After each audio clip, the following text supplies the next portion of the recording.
கிறிஸ்து இயேசுவுக்குள் பிரியமானவர்களே, மீண்டும் ஒரு புதிய நாள், மார்ச் மாதம் 17ஆம் தேதி, இந்த செவ்வாய்க்கிழமை தவக்காலத்தின் 24வது நாள். இந்த நாளை நாம் காணவும், ஆண்டவருடைய சன்னிதானத்திலே கடந்து வந்து ஜெபிக்கவும், கடவுள் நமக்கு தந்திருக்கிற பாக்கியத்திற்காக கடவுளுக்கு நன்றி சொல்லுவோம். ஆலயத்தில் நேரடியாக வந்து ஆண்டவரை ஆராதிக்கிற உங்கள் யாவரையும் மற்றும் முகநூல் இணையதளம் வழியாக இந்த ஆராதனையிலே தங்களை இணைத்துக் கொள்ளுகிற யாவரையும் அன்போடு வாழ்த்தி வரவேற்றுக் கொள்ளுகிறோம். நம்முடைய பிரார்த்தனைகளுடைய ஆரம்பம் பிதா, குமாரன், பரிசுத்த ஆவி ஆகிய திரிய கடவுளின் நாமத்துள்ளது. ஆமேன். ஜெபிப்போம். எங்கள் உள்ளங்களை ஆராய்ந்து அறிந்து எங்கள் வாழ்வை கிறிஸ்துவின் வழியாக செம்மைப்படுத்துகிற பரிசுத்தமுள்ள எங்கள் நல்ல கடவுளே, பாவம் இருள் நிறைந்த இந்த உலகத்திலே தெளிந்த பார்வையுடைய மக்களாக உம்முடைய சன்னிதானத்திலே நாங்கள் அமர்ந்து உம்முடைய கண்களால் எங்களையும் இந்த உலகத்தையும் காண தூயாவியானவரை கொண்டு எங்களை வழிநடத்தும். இது காலை வேளையிலும் உம்முடைய சன்னிதானத்திலே கடந்து வந்து உம்முடைய திருமுகத்தை நோக்கி பார்த்து தங்கள் அகக்கண்கள் திறக்கப்பட வேண்டும் என்று வேண்டிக் கொள்ளுகிற ஒவ்வொருடைய உள்ள விருப்பங்களையும் ஆண்டவர் நிறைவேற்றித்தாரும். இந்த ஆராதனையிலே உம்முடைய தெய்வீக பிரசன்னம், உம்முடைய மகிமையும் எங்களுக்கு முன்பாக வெளிப்படட்டும். இந்த ஆராதனையை கர்த்தர் எங்களுக்கு ஆசீர்வதித்தாரும். முற்றுமுடிய எங்களை உம்முடைய கரங்களில் ஒப்புக் கொடுக்கிறோம். இயேசுவின் நாமத்திலே கேட்கிறோம் எங்கள் ஜெபங்கள் நல்ல பிதாவே. ஆமேன். 125வது பாடல்.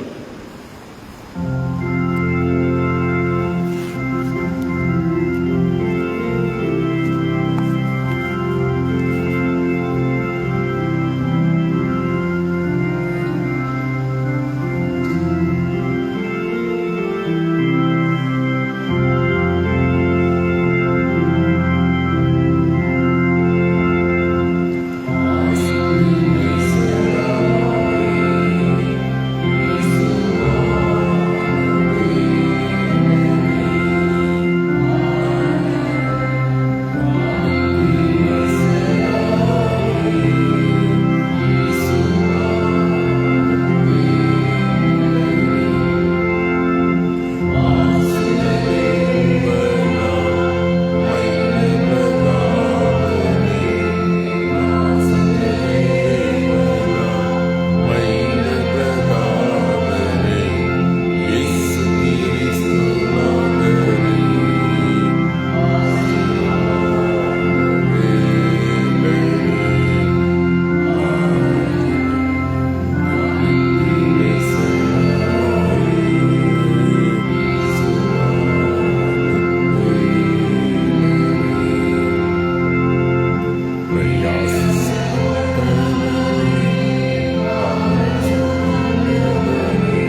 119 சங்கீதம் 17 துவங்கி 24 முடியுள்ள வேத பகுதிகளை முறையாக படிக்கலாம். பாடல் புத்தகத்தில் 206வது பக்கம்.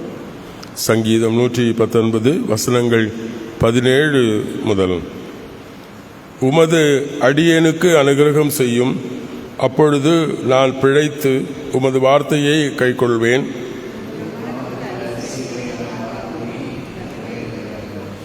பூமியிலே நான் பரதேசி, உமது கற்பனைகளை எனக்கு மறையாதையும்.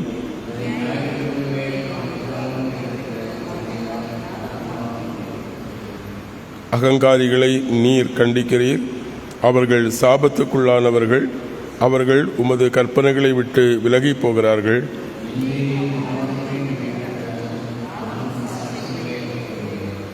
பிரபுக்கள் உட்கார்ந்து எனக்கு விரோதமாய் பேசிக்கொண்டாலும் உமது அடியேன் உமது நியமங்களை தியானிக்கிறேன்.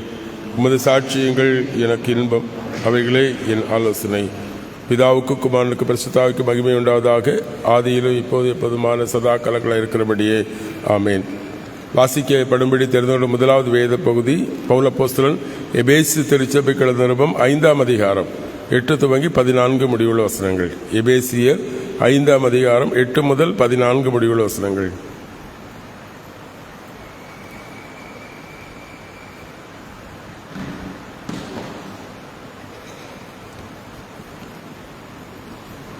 எபேசியர் அதிகாரம் 5 வசனங்கள் 8 முதல் 14 வரை.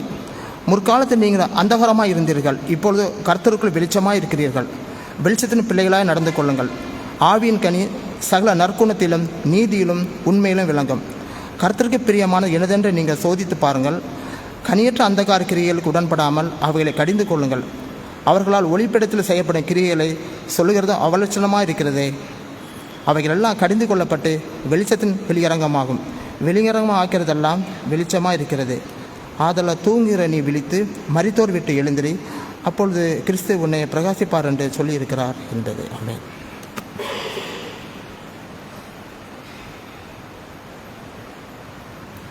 இது நாளுக்கென்று வாசிக்கப்படும்படி தெரிந்து கொண்ட நற்செய்தி வேத பகுதி தூய மார்க் எழுதிய நற்செய்தி நூல் 8ஆம் அதிகாரம் 22 துவங்கி 26 முடிவுள்ள வேத வசனங்களை படிக்க கேட்கலாம். தூய மார்க் எழுதிய நற்செய்தி நூல் 8ஆம் அதிகாரம் வசனங்கள் 22 துவங்கி. அவர்கள் பெத்சாய்தா ஊருக்கு வந்தார்கள். அப்பொழுது ஒரு குருடனை அவரிடம் கொண்டு வந்து அவனை தொழும்படி அவரை வேண்டிக் கொண்டார்கள். அவர் குருடனுடைய கையை பிடித்து அவனை கிராமத்துக்கு வெளியே கூட்டிக் கொண்டு போய் அவன் கண்களில் உமிழ்ந்து அவன் மேல் தமது கையை வைத்து, உனக்கு ஏதாகிலும் தெரிகிறதா என்று கேட்டார். அவன் ஏறிட்டு பார்த்து, நடக்கிற மனுஷரை பார்க்கிறேன், அவர்கள் மரங்கள் போல் தோன்றுகிறார்கள் என்றார். பின்பு அவர் மறுபடியும் அவன் கண்களின் மேல் கைகளை வைக்கவே அவன் தன் கண்களை விழித்து பார்த்தான். நல்ல பார்வை அடைந்து எல்லாவற்றையும் தெளிவாய் கண்டான். அவர் அவனிடம், நீ கிராமத்துக்குள் போக வேண்டாம் என்று சொல்லி அவனை வீட்டிற்கு அனுப்பிவிட்டார் என்பதை. நம்முடைய விசுவாசத்தை சேர்ந்து அறிக்கை செய்வோம். பரலோகத்தையும் பூலோகத்தையும் படைத்த சர்வவல்ல பிதாவாகிய கடவுளை விசுவாசிக்கிறேன். அவருடைய ஒரே குமாரனும் நம்முடைய ஆண்டவருமாகிய இயேசு கிறிஸ்துவை விசுவாசிக்கிறேன். இவர் பரிசுத்த ஆவியினால் கற்பத்தில் உற்பவித்து கன்னிமரியாத்தில் பிறந்து பொந்திய பிலாத்தின் கீழ் பாடுபட்டு சிலுவையில் அறையுண்டு மரித்து அடக்கம் பண்ணப்பட்டார். பாதாளத்தில் இறங்கி 3ஆம் நாள் மருத்துவருந்து வித்தெழுந்தார். பரத்துக்கேறி சர்வவல்ல பிதாவாகிய கடவுளுடைய வலது பரிசு வீற்றிருக்கிறார். அவ்விடத்திலிருந்து வில்லோரையும் மருத்துவரை நியாயத்திற்கே வருவார். பரிசுத்த ஆவியான விசுவாசிக்கிறேன். பொதுவான பரிசுத்த கிறிஸ்தவ சபையும் பரிசுத்த ஆண்டு ஐக்கியமும் பாவ மன்னிப்பும் சரீர வீழ்த்தலும் நித்திய ஜீவனோடு விசுவாசிக்கிறேன். ஆமேன். பிதாவாகிய கடவுளிடமிருந்தும் குமாரனாகிய கிறிஸ்து இயேசுவிடமிருந்தும் உங்கள் அனைவருக்கும் கிருபையும் சமாதானமும் உண்டாவதாக. ஆமேன். இந்த காலை வேளையிலே சிந்தனைக்காக தெரிந்து கொண்ட வேத பகுதி நாம் படிக்க கேட்ட நற்செய்தி வேத பகுதி தூய மார்க்கு எழுதிய நற்செய்தி நூல் 8ஆம் அதிகாரம் அதனுடைய 25வது வசனத்தை வாசிக்க கேட்கலாம். பின்பு அவர் மறுபடியும் அவன் கண்களின் மேல் கைகளை வைக்கவே அவன் தன் கண்களை விழித்து பார்த்தான். நல்ல பார்வையடைந்து எல்லாவற்றையும் தெளிவாய் கண்டான் என்பது. தலைவணங்கி கர்த்தரை நோக்கி ஜெபிப்போம். அன்பு நிறைந்த கடவுளே, உம்முடைய வார்த்தைகளை நாங்கள் தெளிவாய் பார்க்க கடவுள் எங்களுக்கு நல்ல பார்வையை தாரும். கிறிஸ்துவின் கண்களிலே எங்கள் வாழ்வையும் இவ்வுலகத்தையும் நாங்கள் காண உம்முடைய நாமத்தை மகிமைப்படுத்த எங்களுக்கு கிருபை தாரும். ஆண்டவரே, நாங்கள் பார்க்கக்கூடாதபடி எங்கள் கண்களை மறைக்கிற பாவங்கள், அநீதிகள் இவைகளை களைந்து தெளிந்த பார்வையோடு உம்மை பின்பற்ற அருள் தாரும். கிறிஸ்து வழியாக மன்றாடுகிறோம் எங்கள் ஜெபம் கேள நல்ல பிதாவே, ஆமேன். கிறிஸ்து இயேசுவுக்குள் பிரியமானவர்களே, நல்ல பார்வையடைந்து எல்லாவற்றையும் தெளிவாய் பார்த்தான். ஒரு கிராமத்தில் ஒரு விவசாயி தன் வீட்டுக்கு பின்னால் தோட்டத்தில் வேலை செய்து கொண்டிருந்த பொழுது 2 அடி நீளமுள்ள ஒரு பாம்பை அடித்து கொண்டார். கொண்டு விட்டு வீட்டுக்கு வந்து மனைவிட சொன்னால், நான் வேலை சாத்திருக்கும்போது ஒரு பாம்பு வந்துச்சு, அது பெரிய பாம்பு, ஒரு 3 அடி இருக்கும், அதை நான் கொன்னேன் என்று சொன்னான். இதை கேட்ட அவனுடைய மனைவி பக்கத்து வீட்டுக்காரிட்ட சொன்ன, தோட்டத்தில் வேலை செய்து கொண்டிருக்கிற பொழுது ஒரு பாம்பு வந்துச்சு, அது பாம்பு 10 அடி நீளம் இருக்கும், என் கணவர் அதை அடித்து கொண்டார் என்று சொன்னாங்க. இதை கேட்ட அந்த பெண்மணி அந்த தெருவிலே தண்ணி பிடித்து கொண்டிருந்த மக்களை பார்த்து சொன்னாங்க, எங்கள் தெருவில் ஒரு விவசாயி இருக்கிறார், அவர் தோட்டத்தில் வேலை செய்த பொழுது ஒரு பாம்பை பார்த்தார், அதை அடித்து கொண்டார், அந்த பாம்பு 20 அடி நீளம் இருக்கும் அப்படின்னு சொன்னாங்க. ஒரு சந்தையிலே இந்த கிராமத்துக்காரர் அடுத்த ஊருக்காரரை பார்த்து சொன்னார், எங்கள் ஊரில் ஒரு விவசாயி இருக்கிறார், அவர் தன் தோட்டத்தில் வேலை செய்த பொழுது ஒரு பாம்பை அடித்துக்கொண்டு அந்த பாம்பு 30 அடி இருக்கும் அப்படின்னு சொன்னான். அப்படி அவ்வளோ பெரிய பாம்பை அடித்தார்களா? இந்த செய்தி காட்டு தீயை போல பரவியது. அப்போ அந்த கிராமத்தில் இருந்த முதியவர் அந்த விவசாயியை அழைத்து, இவா, நீ உண்மையாகவே 30 அடி பாம்பை கொண்டாயா என்று. உடனே அவனுக்கு ரொம்ப பெருமை, ஏன்னா எல்லாரும் பேசுகிறாங்க, பெரிய வீரன். உடனே ஆமாம், அவ்வளோ பெரிய பாம்பு, அதை கொல்றதுக்கு ரொம்ப கஷ்டப்பட்டு கொண்டேன் என்று சொன்னான். சரி இருக்கட்டும் அப்படின்னு சொல்லிட்டு அந்த விவசாயின்ற பையனை கூப்பிட்டாங்க, வாடே, உங்கள் அப்பா ஒரு 30 அடி பாம்பை கொண்டாரா அப்படின்னு கேட்டார். நான் சொன்னேன், பாம்பு வளருமா? பாம்பு வளருமா? அந்த பாம்பு வெறும் 2 அடி தான். அப்பா வந்து சொன்ன உடனே நான் தோட்டத்தை போய் பார்த்தேன், அந்த பாம்பு 2 அடி தான் இருந்துச்சு. செத்த பிறகு பாம்பு வளருமான்னுள்ளது எனக்கு தெரியாது.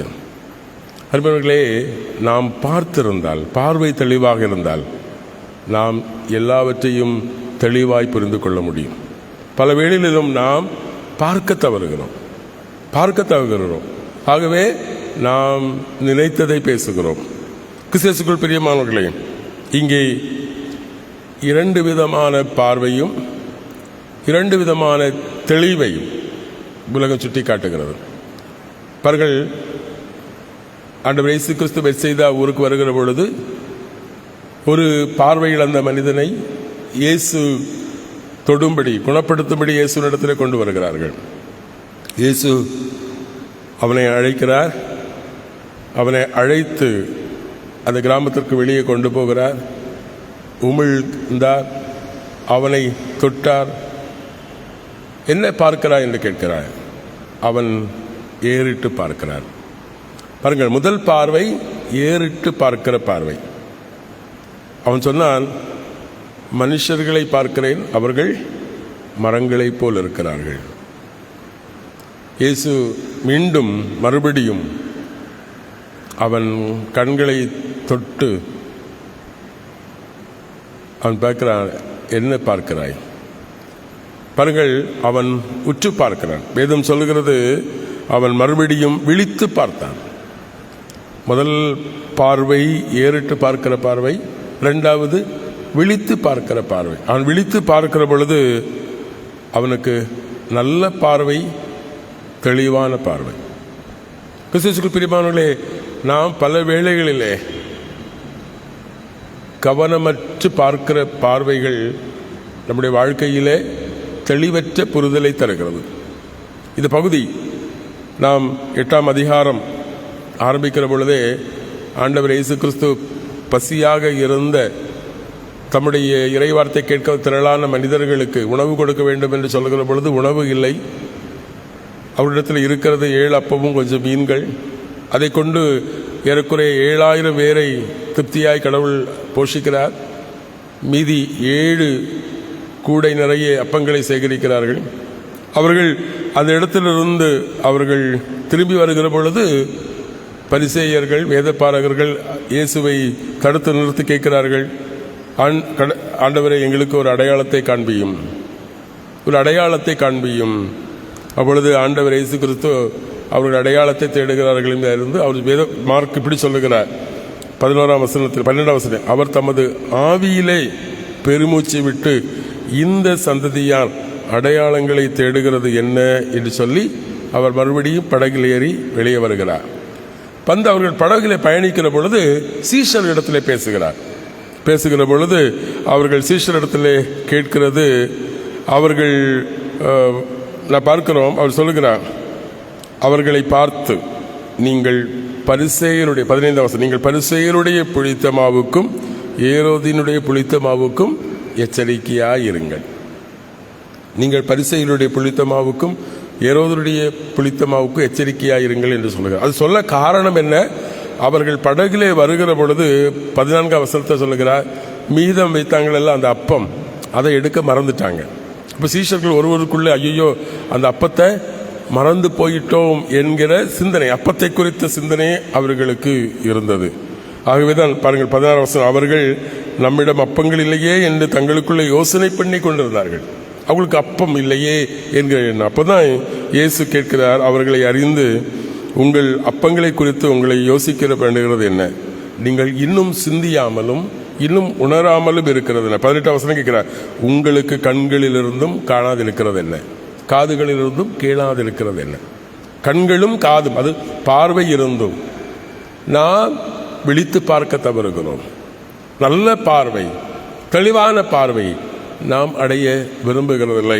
ஆகவே ஆண்டவர் இயேசு கிறிஸ்து சொல்லுகிறார், பாருங்க, 5 அப்பம் 2 மீன்களை கொண்டு 5000 பேரை போஷித்து மீதி 12 கூட மிச்சம் இருந்தது, அதையும் நீங்க பார்த்தீங்க. 7 அப்பமும் சில மீன்களை கொண்டு 4000க்கு அதிகமானவரை போஷித்து மீதி 7 கூட அப்பவும் எடுத்தேன், அதையும் நீங்க பார்த்தீங்க. இவ்வளவும் பார்த்த பிறகு இன்னும் நீங்கள் உணர்வடையவில்லையா என்கிற சிந்தனையோடு இருக்கிறபொழுதுதான் இந்த மனிதன் வருகிறார். அப்பொழுதுதான் ஆண்டவர் நம்முடைய வாழ்க்கையிலே இருக்கின்ற பார்வை சரிபடுத்தும் அல்லது விசுவாச வாழ்க்கையின் முன்னேற்றத்தின் 2 படிநிலைகளை சொல்கிறார். இயேசு அவனை தொடும்படி கொண்டு வருகிறார், இயேசு அவனை தொடுகிறார். சொல்கிறார், அவனை தொடுகிறார், அவனுக்கு பார்வை கிடைக்கிறது, அவன் பார்க்கிறான், ஆனால் பார்வை தெளிவல்ல. அதுபோல இன்னைக்கு கிறிஸ்தவர்கள் என்று சொல்லுகிற நாம், நம்முடைய பார்வை வேதத்தை சங்கீதக்காரன் அழகாக சொல்கிற 119ஆம் சங்கீதத்திலே அவன் சொல்லுகிற பொழுது 17ஆம் வசனம் சொல்கிறார், உமது பிரமாணத்திலுள்ள அதிசயங்களை நான் பார்க்கும்படி என் கண்களை திறந்தருளும். நம்ம வேதம் வாசிக்கிறோம், கிறிஸ்துவை புரிகிறோம், ஆராதிக்கிறோம், ஆனால் கண்களை மூடிக்கொண்டு இருக்கிறோம். பாருங்க, இன்னைக்கு நாம் ஜாதிய கண்களால் மற்றவங்களை பார்க்கிறோம், இனம் கண்களால், மொழியாம் வேண்டப்பட்டவன் என்கிற கண்களால். நம்முடைய கண்களிலே எப்படிப்பட்ட எண்ணங்களோடு சிந்தனைகளோடு நாம் மற்றவர்களை பார்க்கிறவர்களாக இருக்கிறோம். அது நமக்கு மனிதர்களைப் போல தோன்றவில்லை, மரங்களைப் போல தோன்றுகிறது. அருமையானவர்களே, நம்முடைய பார்வை தெளிவடைய வேண்டும். ஆண்டவர் இயேசு கிறிஸ்து இங்கே 2 காரியங்களை முன்வைக்கிறார். ஒன்று, நாம் நம்முடைய அகப்பார்வை, நான் எப்படி பார்க்கிறேன் என்பது. 2வது, என்னை மற்றவர்கள் எப்படி பார்க்கிறார்கள். இது 2ம் பார்வைதான். நான் எப்படி மற்றவர்களை பார்க்கிறேன், மற்றவர்கள் என்னை எப்படி பார்க்கிறார்கள். நிச்சயமாக நான் நினைக்கிறபடி மற்றவர்கள் என்னை பார்க்க வேண்டிய அவசியம் இல்லை. அவர் சொல்வார்கள், நம்ம 2 கண்களால் மற்றவர்களை பார்க்கிறோம், மற்றவர்கள் 1000 கண்களால் நம்மை பார்க்கிறார்கள். ஆகவே ஒருபொழுதும் நம்முடைய பார்வையில் அல்ல, மற்றவர்கள் நம்மை பார்க்கிறார்கள். ஆகவே ஆண்டவர் இயேசு கிறிஸ்து 2 சத்தியங்களை நமக்கு முன்பாக நிறுத்துகிறார். கிறிஸ்துவின் கண்ணோட்டத்தில் நாம் நம்முடைய பார்வையை தெளிவான பார்வையை, அதாவது அவர் சொல்லுகிற பொழுது விழித்து பார்க்கிற, விழிப்போடு பார்க்கிற. பவுல் அப்போஸ்தலன் சொல்லுகிற பொழுது விழித்திருக்கிறவனை தூங்கு. நம்ம சொல்லுவோம், பழைய காலத்து சொல்லுவாங்க, பூனை தன் குட்டிகளுக்கு பால் கொடுக்கிற பொழுது மற்றவர்கள் பார்க்கக்கூடாது என்று சொல்லி என்ன செய்வாங்களாம், பூனை தன் கண்களை மூடிக்கொள்ளும் என்று சொல்வார்கள். நாம கண்களை மூடிக்கொண்டால் இந்த உலகம் இருட்டாகாது. பல வேளையில் நாம் அப்படிதான், நம்முடைய கண்களுக்கு முன்பாக நடக்கிற அநீதி, நம்முடைய கண்களுக்கு முன்பாக நடக்கிற தீமை, நம்முடைய கண்களுக்கு முன்பாக நடக்கிற காட்சிகள், அதை கண்டும் காணாதவர்களாக போகிறோம். அது பார்வை அல்ல, அது நல்ல பார்வை அல்ல, நல்ல பார்வை இல்லை. இது உலகத்தில் நாம் நல்லது தீமை இது எல்லாவற்றையும் நாம் வகுத்தறிக்கிற, அதை இனம் கண்டு கொள்ளுகிற, புரிந்து கொள்ளுகிற தெளிவான பார்வையுடைய மக்களாக வாழ முதலாவது நாம் அழைக்கப்படுகிறோம். எதை பார்த்தாலும் நாம் நம்முடைய முன்விதி அல்ல, நாம் ஏற்கனவே தீர்மானித்ததன்படி பார்க்கிற பார்வை அல்ல. பழைய காலத்தில் சொல்லுவார்கள், பனை மரத்து மூட்டிலிருந்து பாலை குடித்தாலும் பார்க்கிறவர்கள் அதை கல் என்று தான் சொல்வார்கள். இதுதான் உலகம். ஆகவே நம்முடைய வாழ்க்கையின் பார்வையை சீர்படுத்திக் கொள்ள, நம்முடைய பார்வையை தெளிவடைந்து கொள்ள நாம் முன்விதிகளோடு பார்க்கிறவர்களாக அல்ல, சரியாய் ஆராய்ந்து பார்க்க. அது சிறுவன் சொன்ன உடனே பார்த்ததுனால அது பாம்பு 2 அடின்னு நம்பினான். ஆனால் அவனுடைய பெண் அல்லது மற்றவர்கள் அவர்கள் சொல்ல கேட்டு அப்படியே நம்பினார். உண்மை பொய்யாகிறது. அதுமாதிரி இன்றைக்கி ஆண்டவர் நமக்கு தருகிற அழைப்போல நாம் கடவுள் நமக்கு தந்திருக்கிற பார்வை, வேதம், கிறிஸ்து, சத்தியம், இந்த கண்களிலே கிறிஸ்து எப்படி பார்க்கிறார் என்கிற பார்வையிலே நாம் ஒவ்வொருவரையும் பார்க்க நாம் அழைக்கப்படுகிறோம். இரண்டாவது, ஆண்டவர் நமக்கு தருகிற அழைப்பு நம்மை அநேக கண்கள் உற்று பார்க்கிறது. நம்மை அநேக கண்கள் உற்று அவர்களுக்கு முன்பாக நாம் எப்படிப்பட்டவர்களாக இருக்கிறோம். சீஷர்கள் எடுத்து சொல்ற, நீங்கள் உணராமலும் புரியாமலும் இருக்கு. நம்முடைய வாழ்க்கை இந்த தவக்காலம் நமக்கு முன்பாக வைக்கிற சவால் அதுதான்.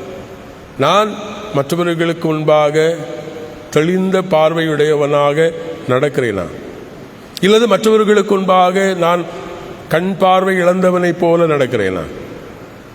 அருமையானவர்களே, நம்முடைய வாழ்க்கையிலே நாம் நடக்கிற நடப்பு, செயல்கள் இதெல்லாம் மற்றவர்கள் அனுதினம் பார்த்து கொண்டே இருக்கிறார்கள். நம்முடைய அசைவுகள், நம்முடைய சிந்தனைகள், நம்முடைய செய்கைகள் எல்லாம், நம்முடைய எண்ணங்கள் எல்லாம் இந்த உலகத்திற்கு வெளிச்சம். அதாவது பவுல் சொல்கிற பொழுது எல்லாம் இந்த உலகத்திலே பிரத்யட்சமாக இருக்கிறது.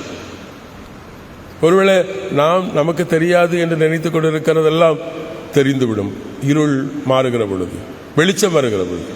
ஆகவே நாம் இருள் செய்கிறோம் என்று நினைத்துக் கொண்டிருக்கிறதெல்லாம் ஒரு நாள் வெளிப்படும் என்கிற சத்தியத்தை நாம் மறந்து போய், இந்த உலகம் நம்மை கண்டுகொள்ளும், நம்மை பார்க்கும்.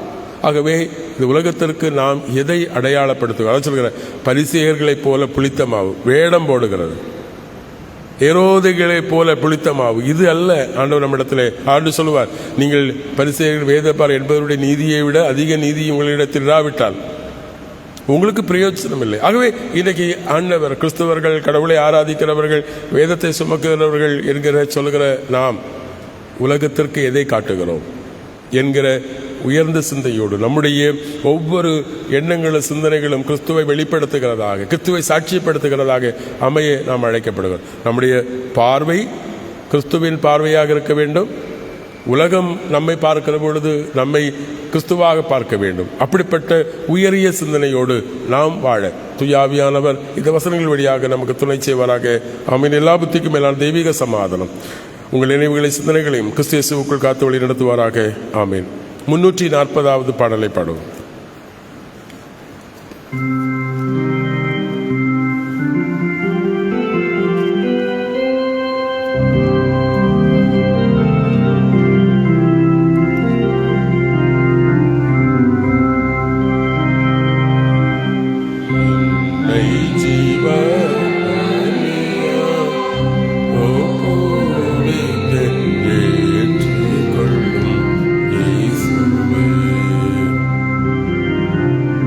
என்னை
ஜெபிப்போம்.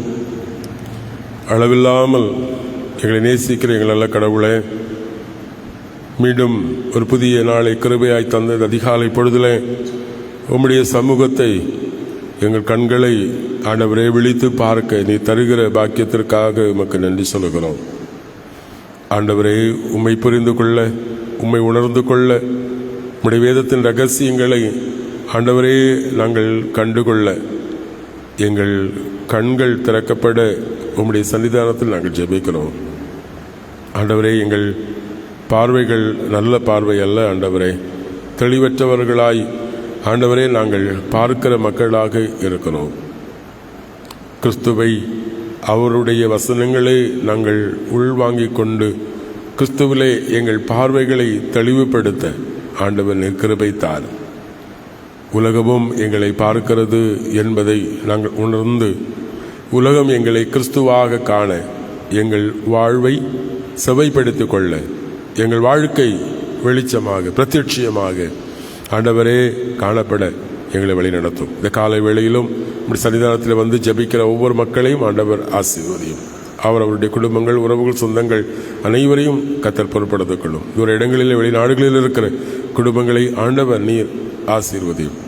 ஆண்டவரே, விளைகுடா பகுதியில் ஏற்பட்டிருக்கிற அபாயகரமான சூழல்கள் எல்லாம் மாறி மக்கள் பாதுகாப்போடு வாழ்வதற்கு, ஆண்டவரே அந்த யுத்த பீதிகள் எல்லாம் மாறி மக்கள் சமாதானத்தை கண்டு கொள்வதற்கு, அது நிமித்தமாக இருக்கக்கூடிய பாதிப்புகள் ஏழை எளிய மக்களுடைய வாழ்க்கையில் எப்படிப்பட்ட பாதிப்பை தருகிறது என்பதை அறிகிறேன். இதெல்லாம் விரைவாய் ஆண்டவரை சீர்பெற்று மக்கள் இயல்பு வாழ்க்கைக்கு ஆண்டவரே திரும்ப நீர் உதவி செய்ய வேண்டுமாக ஜெபிக்கிறோம்.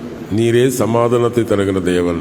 ஆண்டவரே, உம்முடைய பிள்ளைகளுடைய உள்ளங்களிலே ஆண்டவரே யுத்தங்களை களைந்து சமாதானத்தை ஏற்படுத்த வேண்டுமாக ஜெபிக்கின்றோம். அன்பு நிறைந்த நல்ல கடவுளே, எங்கள் திருச்சபை திருப்பணிகளையும் ஆசீர்வதியும், எங்கள் குடும்பங்களை ஆசீர்வதியும். வயோதிக பெற்றோர்களோடு உடைய கிருபை இருக்கட்டும். பலகீனப்பட்டு வீடுகளிலும் மருத்துவமனைகளிலும் சிகிச்சை பெற்று வருகிற மக்களை ஆண்டவரே நீர் கண்ணோக்கி பாரும். ஆண்டவரே, அன்பு பிள்ளை பென்சி லொரைனுக்காக நாங்கள் ஜெபிக்கிறோம். மருத்துவமனையிலே அறுவை சிகிச்சை தொடர்ந்து பெற்றுக்கொள்கிற சிகிச்சைகள் பணிவிடைகளை ஆண்டவர் நீர் ஆசீர்வதித்து தாரும். அன்பு பிள்ளைக்கு நல்ல சுகத்தை ஆண்டவர் தந்து ஆண்டவர் ஆசீர்வதிக்க வேண்டுமாக நாங்கள் ஜெபிக்கிறோம். அருமையான எங்கள் நல்ல கடவுளை, எங்கள் பிள்ளைகளுக்காக ஜெபிக்கிறோம். வாலிப பிள்ளைகள் அவர்களுடைய திருமண வாழ்வு, அவருடைய பணி, தொழில், உழைப்பு எல்லாவற்றையும் ஆசீர்வதியும். கர்ப்பஸ்திரீகளை கர்த்தர் நோக்கி பாரும். குறிப்பாக படிக்கிற பிள்ளைகளுக்காக ஜெபிக்கிறோம். இன்றைக்கு மேக்ஸ் எக்ஸாமை சந்திக்கிற எங்கள் பிள்ளைகளுக்கு ஆண்டவரே நல்ல மதிப்பெண்கள் பெறுவதற்கு நீர் உதவி செய்தலும். எங்கள் பிள்ளைகளோடும் உடைய கிருபையும் ஆசீர்வாதம் நிறைவாய் தங்கியிருக்க வேண்டுமாக நாங்கள் ஜெபிக்கிறோம். இன்று தங்கள் பிறந்த தினங்கள் மற்றும் திருமண தினங்களை ஆண்டவரே கண்டு கடவுளுக்கு நன்றி சொல்லுகிறேன். இந்த நாளை தங்களுடைய வாழ்க்கையில் ஒரு விசேஷத்து நாளாய் கருதுகிற ஆண்டவரை நோக்கி பார்க்கிற நம்முடைய பிள்ளைகளை கர்த்தர் நோக்கி பாரும். அவர்களுக்கு ஆண்டவரை இந்த நாளை விசேஷத்து நாளாய் தந்து அவருடைய வாழ்க்கையிலே மகிழ்ச்சி பெருக கிருபை தாரும். தருகிற புதிய வருடம் அவருடைய தனிப்பட்ட வாழ்க்கையிலும் குடும்பங்களிலும் ஆசீர்வாதமாக இருக்க தேவன் நீர் கிருபை தர வேண்டுமாக ஜெபிக்கிறோம். ஆண்டவர்கள் தேசத்திலும் சமாதானத்தை தாரும். மீண்டும் ஒரு தேர்தல் காலங்களிலே ஆண்டவரே நல்ல மக்கள் பிரதிநிதிகள் தேர்ந்தெடுக்கப்பட்டு மக்கள் சுபிட்சமாய் வாழ்வதற்குரிய நிலையான ஆட்சிகளை எங்களுக்கு தாரும். ஆண்டவரே, எங்கள் இந்திய சுசலுத்திரன் திருச்சபை ஸ்தாபனங்கள், நிறுவனங்கள் வளர்ச்சி பாதைகளை செல்வதற்கு தேவன் ஒவ்வொருவரையும் ஆண்டவர் எடுத்து பயன்படுத்தும். எங்கள் தேசத்தையும் ஆண்டவர் நீர் ஆசீர்வதி. இது நாள் முழுவதும் எங்கள் உழைப்பு, தொழில், நாங்கள் மேற்கொள்கிற பயணங்கள் அனைத்திலும் ஆண்டவர் நீர் கூட இரும். உலகமெங்கு நடைபெற எல்லா சுவிசேஷ பணிகளையும் ஆண்டவர் ஆசீர்வதியும். இயேசு கிறிஸ்துவின் திருப்பாத பணிந்து தாழ்மையை கேட்கிறோம். எங்கள் ஜெபங்கள் நல்ல பிதாவே, ஆமேன். பரமண்டலங்களில் இருக்க எங்கள் பிதாவே, உம்முடைய நாமம் பரிசுத்தப்படுவதாக, உம்முடைய ராஜ்யம் வருவதாக, உம்முடைய சித்த பரம்பரத்திலே செய்யப்படுவது போல பூமியிலே செய்யப்படுவதாக. வேண்டியங்களாக எங்களுக்கு தாரும். எங்கள் கடனாளிகளில் நாங்கள் மன்னித்திருக்கிறது போல எங்கள் பாவங்களுக்கு மன்னி. எங்களை சோதனைகள் பிழப்பு நாமத்தையும் எடுத்துக்கொள்ளும். ராட்சி வல்லம் மைமையும் எதிரேக்கும் இடங்களே, ஆமேன். ஆண்டவராகிய இயேசு கிறிஸ்துவின் கிருபையும் பிதாவாகிய கடவுளுடைய அன்பும் தூய ஆவியானவருடைய அன்யோன்யைக்கும் வழிநடத்தலும் சமாதானமும் உங்கள் அனைவரோடும் என்று நிறைவாய் தங்கியிருப்பதாக, ஆமேன். என் ஆத்துமாவே கர்த்தரை ஸ்தோத்திரி, என் முழு பரிசுத்த நாமத்தை ஸ்தோத்திரி. என் ஆத்துமாவே கர்த்தரை ஸ்தோத்திரி, அவசிய சகல உங்களை மறவாதே, ஆமேன். கர்த்தாவின் சமாதானம் உங்களோடு இருப்பதாக. சமாதானத்தோடு சென்று வாருங்கள்.